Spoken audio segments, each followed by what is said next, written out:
Well, the Institute has always been multiracial. That Ron Chisholm and Jim Dunn always kind of took some flack because black nationalists would always ask them, why you got all these white folks around?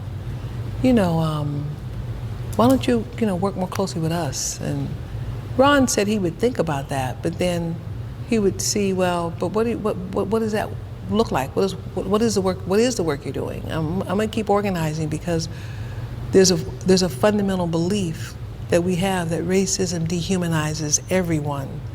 And Jim Dunn used to say, if I treat someone else as less than human, I am out of touch with what it means to be human, right?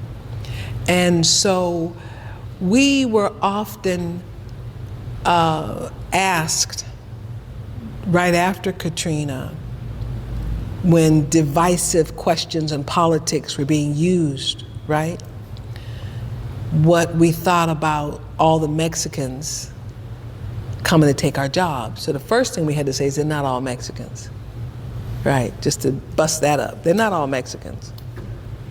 And do you know what black unemployment was like before Katrina?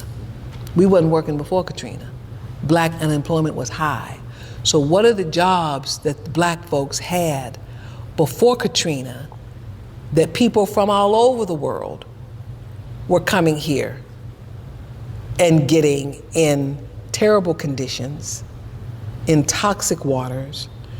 So we were involved with, there were cases where Latinos were 9 in one hotel room, where we would get calls and field calls and create support networks for folks who had been promised pay and didn't get paid, basically working for slave wages, right? So we did not allow them not being African American to keep us from supporting the calls that we got and the mutual aid that we provided for folks, and to call out the injustice. Just because it wasn't the black community didn't mean that we were just supposed to sit and see the injustice and be silent. So we supported the work that folks were doing to call out that injustice.